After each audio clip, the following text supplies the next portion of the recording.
यांना लग्नातही बोलावू नये, 35 पुरणपोळ्या खातील आणि नवरा बायकोचं भांडण लावतील. उद्धव ठाकरेंची फडणवीसांवर अप्रत्यक्ष टीका. भाजपची वाईट खोड आहे, यांना लग्नातही बोलावू नये, हे 35 पुरणपोळ्या खातील आणि नवरा बायकोचं भांडण लावतील, अशी टीका ठाकरे गटाचे प्रमुख उद्धव ठाकरे यांनी नाव न घेता उपमुख्यमंत्री देवेंद्र फडणवीस यांच्यावर केली आहे. उद्धव ठाकरे यांची जोगेश्वरी पूर्व परिसरात जनसंवाद सभा पार पडली. यावेळी ते बोलत होते. उद्धव ठाकरे म्हणाले, भाडोत्री जनता पक्ष मी एवढ्यासाठीच म्हणतोय, त्यांच्याकडे त्यांच्या पक्षातील कोणीच नाही आहे, सगळ्या आयात केलेल्या आहेत. ते म्हणत आहेत इतके पार्टी तितके पार. त्यांना माहीत नाही की मराठ्यांनी अटके पार झेंडे लावले आहेत. 4 दिवसांपूर्वी भाजपची 195 उमेदवारांची यादी जाहीर झाली. यामध्ये नरेंद्र मोदींचं नाव आहे, शहांचं नाव आहे, ज्याच्यावर मालमत्ता जमा केली म्हणून भाजप बोंबलत होता. त्या कृपाशंकर सिंगचं नाव मात्र गडकरींचं नाव नाही, अशी टीकाही ठाकरे यांनी केली आहे. यापुढे बोलताना उद्धव ठाकरे म्हणाले, शिवसेनेचे काही गद्दार फोले म्हणून शिवसैनिक आपल्याकडे येतील असं यांना वाटलेलं, मात्र तुम्ही अंधेरी, जोगेश्वरी आणि उत्तर पश्चिम जिल्हा मतदारसंघातील पहा, शिवसैनिक फुटणार नाही. तानाजी मालुसरे, बाजीप्रभू हे नाव घेतल्यानंतर निष्ठावंत असं म्हटलं जातं. शेवटी हे गद्दार ते गद्दारच, हे काय गेले माहीत नाही, असंही उद्धव ठाकरे यांनी म्हटलेलं आहे. भाडोत्री जनता पक्ष म्हणजे भाजपा, होय, मी एवढ्यासाठी म्हणतोय कारण त्यांच्याकडे त्यांचे ओरिजिनल नेते कोणी राहिलेलेच नाहीये. त्यांना ते भले म्हणू किती इतके पार आणि तितके पार, पण त्यांना माहिती नाही की महाराष्ट्राने अटके पार झेंडे लावले होते. आणि आता भारतीय जनता पक्षाची परिस्थिती एवढी हलाखीची आहे की उमेदवार सुद्धा त्यांना बाहेरून आणावे लागत आहेत.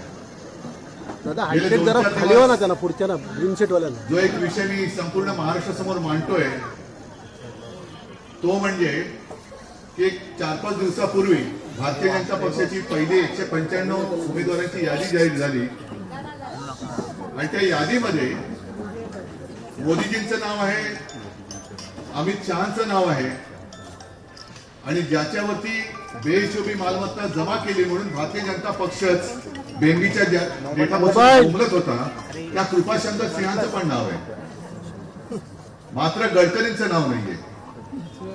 त्याच्यात आणखीन कहर म्हणजे गेल्या वेळेला म्हणजे गेल्या लोकसभेला ज्योतिरादित्य शिंदे यांना पाडण्यासाठी काँग्रेसमधून एक कार्यकर्ता भाजपाने घेतला होता, तो निवडून आला. आता निवडून आल्यानंतर त्याचं तिकीट कापून पुन्हा ज्योतिरादित्यला देत आहे. हे सगळे असं विचित्र पाहिल्यानंतर यांना गाडायचं नाही तर आणखीन काय करायचं. आज सुद्धा त्यांना वाटत असेल की शिवसेनेचे काही गद्दार फोडले म्हणजे शिवसैनिक आपल्याकडे येईल.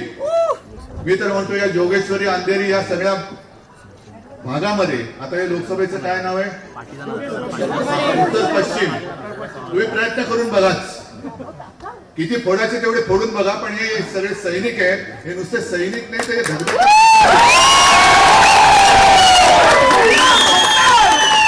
किती फोडताय फोडा, चला माझं आव्हान. आणि भाजपाची फार वाईट खोड आहे.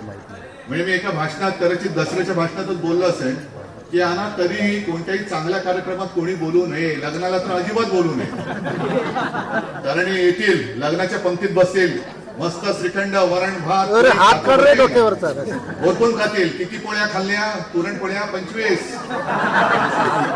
पोळ्या खातील आणि नवरा बायको भांडण लावून दुसऱ्या पंक्तीत जेवायला जातील. चांगलं काय चाललंय बघवतच नाही. Bureau report, SBN Marathi, Mumbai.